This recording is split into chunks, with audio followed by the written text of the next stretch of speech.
咁另外我相信男仔都應該有好多唔同嘅系列㗎喎。係啊，咁男仔啦，我諗最常睇到嘅卡通片都係不外乎呢個嘅機械人系列嗰啲啦，即係啲勇者啊、啲超人啊咁樣。咁今日咧同大家分享幾套卡通片啊，佢就係、都係出自呢個日本好著名嘅漫畫動畫公司啦，就叫做呢個嘅日升動畫有限公司裏邊所出產嘅唔同系列嘅卡通片嘅。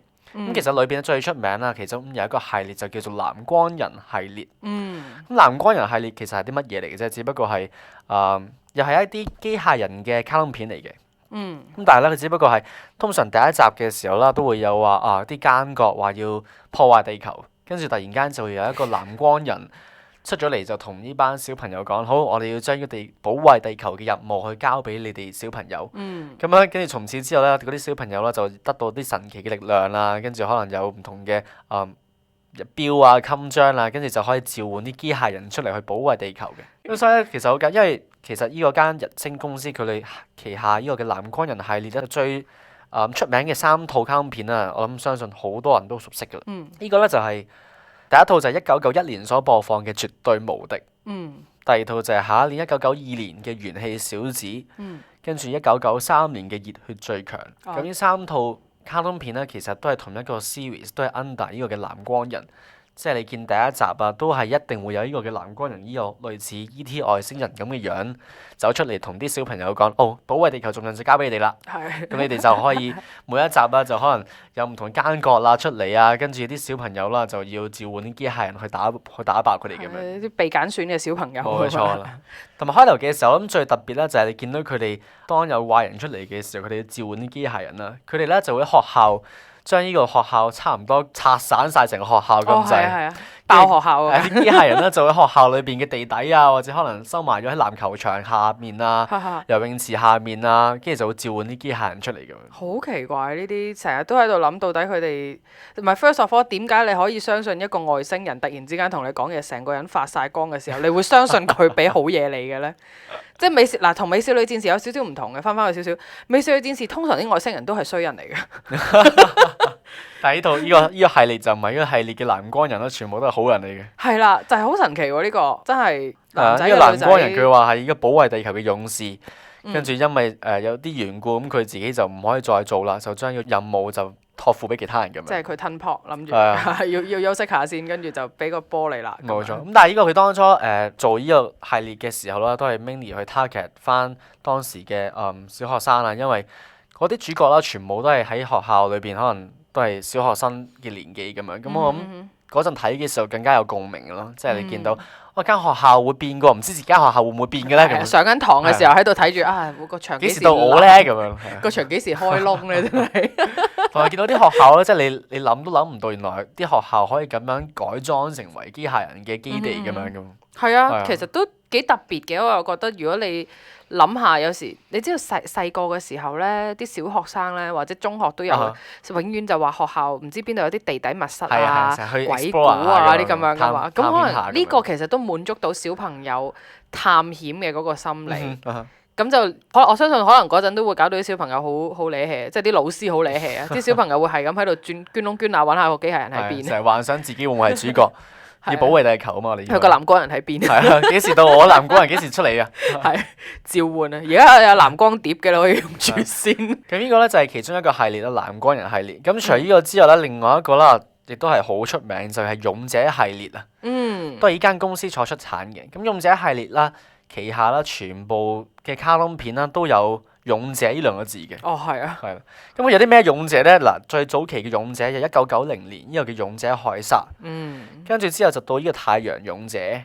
跟住勇者特級隊、勇者警察、黃金勇者、勇者指令、勇者王，即係呢啲所有同埋勇者傳說係啦。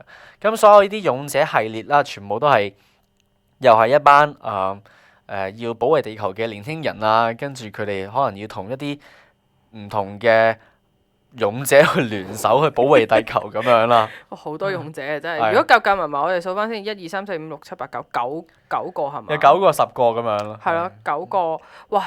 但係點解佢哋會突然之間，即係勇者系列同藍光人系列有乜分別啊？就係佢開頭係冇藍光人出現嘅。OK。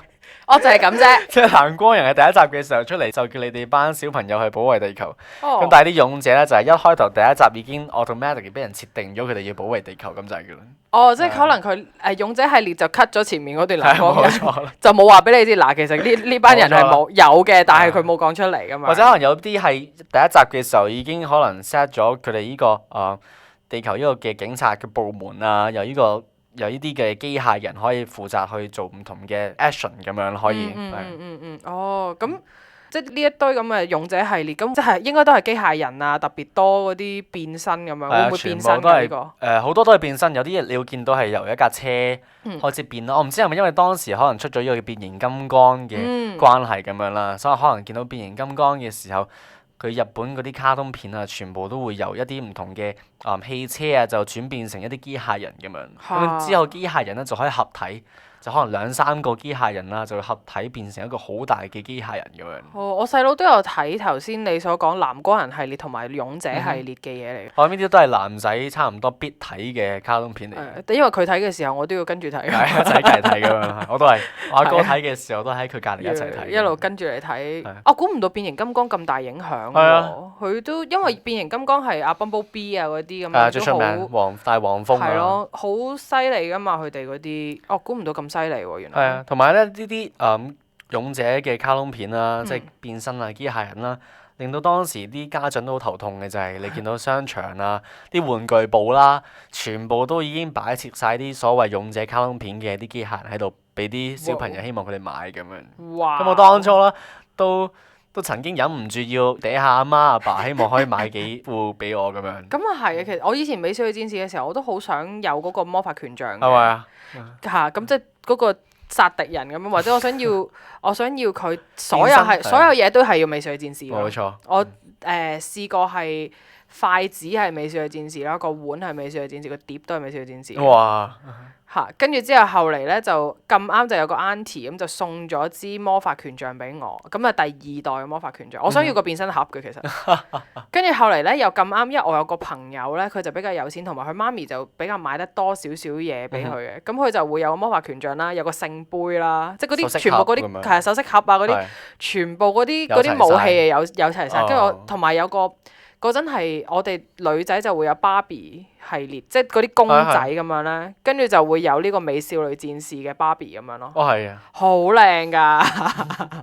我唔知你嗰啲貴唔貴，但係我嗰陣嗰啲機械人啦，其實都幾貴下嘅。即係我諗我嗰陣細個買嘅時候都幾百蚊一個機械人咁樣。幾百蚊一個？幾百蚊一個都要。即係你講緊係港紙，係冇錯。幾百蚊港紙一個，可能都好貴。又係有一個可能係400-500蚊港紙一個，同埋嗰啲機械人咧，佢真係整得幾有幾豐富嘅，即係佢所謂關節啊，佢可以由3-4個合體翻埋一齊啊，跟住佢哋分開都可以有各自嘅機械人嘅樣咁樣。其實都整得幾細緻下嘅。因為我細個嘅時候玩親嗰啲玩具啦，我見好多時咧女仔就自己會有自己，即係可能美少女戰士係會有衍生好多玩具出嚟，但係通常我覺得女仔咧係會想用佢哋嘅杯啊，或者佢哋嗰啲家庭日用品嘅，即係起碼用得嘅。係啦，用得嘅，但係即係玩具嗰啲可能通常都會玩芭比啊。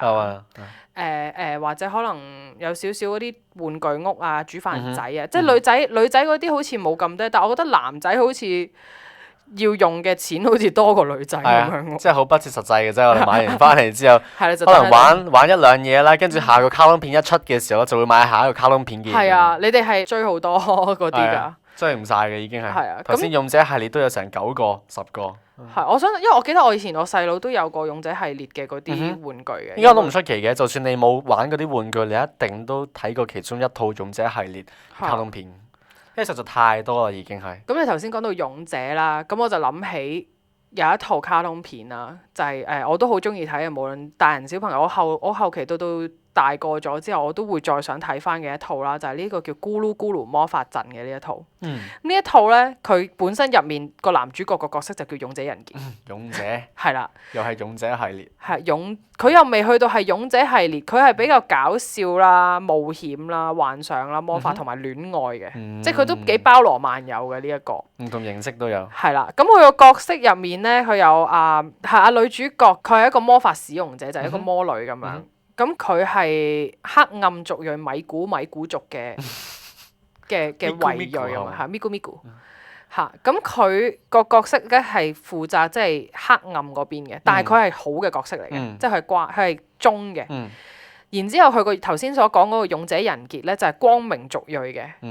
即係一個黑暗，一個嚟自光明。係啦，咁就黑暗同光明就係佢點解叫黑暗？就係因為佢係靠魔法嘅，黑暗魔法嘅，或者咕嚕咕嚕魔法嘅咁樣。咁但係佢個勇者仁傑咧就係用地啊、風、火、水屬性嘅嘢去光明魔法，就係咁好得意。佢哋兩個角色咧就走去冒險，因為佢係類似有講就係話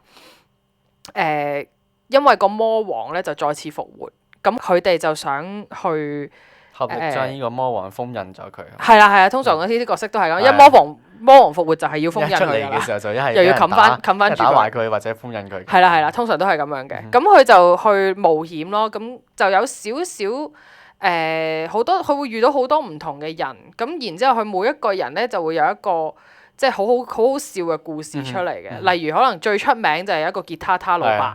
我覺得咕嚕咕嚕魔法陣除咗男女主角出名之外，反而吉他他老伯應該係最出名嘅嗰個。佢絕對係經典中嘅經典，因為出到嚟嘅時候大家都會笑嘅。我諗作者漫畫都估唔到佢呢個嘅系列嘅漫畫或者動畫，竟然俾一個老伯搶晒風頭。係啊，而呢個咕嚕咕嚕魔法陣嘅吉他他老伯咧，點解佢會叫吉他他老伯咧？就係因為其實佢本身個名唔係叫吉他他老伯。哦，係啊。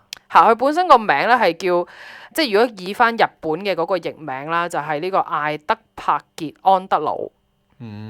咁佢咧就係一個吉他他舞嘅，係叫吉他舞嘅嗰個村嘅老伯。哦，即係佢跳嗰隻舞就叫做吉他舞。哦。即係香港就叫做吉他他舞。咁但係日本嗰個譯名就叫吉他舞。咁佢嗰個吉他村咧，吉他他村啦，或者叫。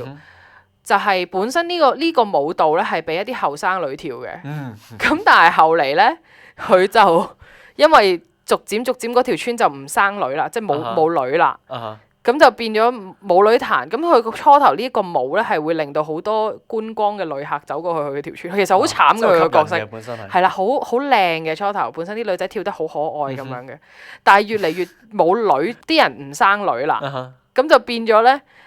冇人跳喎，繼承唔到嘅時候咧，咁佢就既然佢係村長，佢就身負重任，就自己跳啦。係啦，佢就自己跳。咁佢個角色咧，嗰個樣咧就係上身咧就冇着衫嘅，下身咧就着草裙嘅。好似啲夏威夷嗰啲舞蹈咁樣。係啦，但係好核突嘅就係咧，因為佢個特點咧就係佢個腳毛好長，同埋係赤腳嘅，好似係好核突。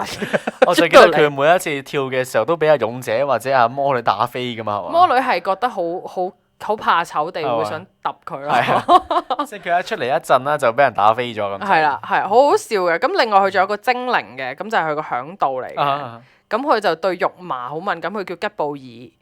咁就佢可以咧就變咗一個帳幕嘅，即係有啲似叮當嗰種咁樣嘅角色嚇。但係佢就淨係提供一個棲身之所俾兩個主角嘅啫。都幾好啊！即係佢哋冒險嘅時候，可能分分鐘你都要喺森林啊，或者冇瓦遮頭嘅地方，你要過一晚嘅時候，就係靠啲精靈去做一個帳幕俾你，跟住入邊喺邊瞓覺咁樣。係咁呢個係風之精靈，但係好特別嘅一個點就係咧，佢係。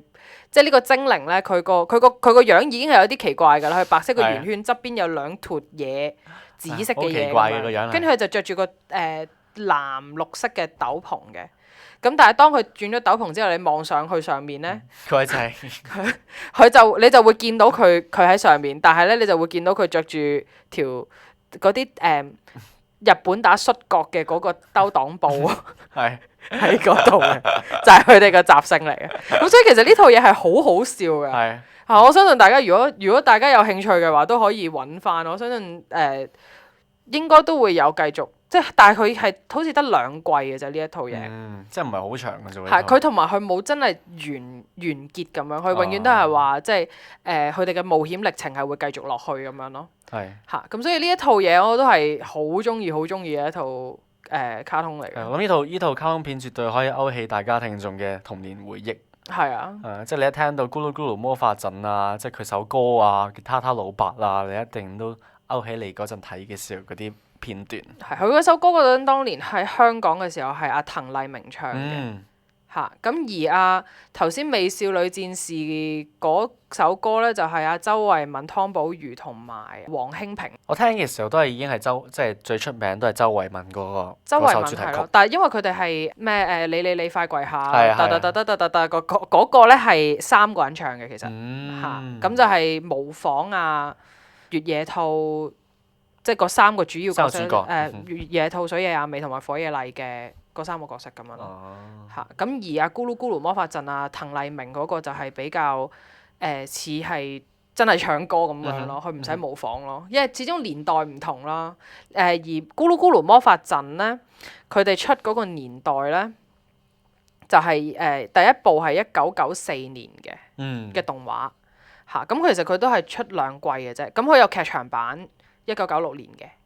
嚇咁其實都真係好好睇嘅，呢套係好好笑同埋好輕鬆嘅一套卡通片咯。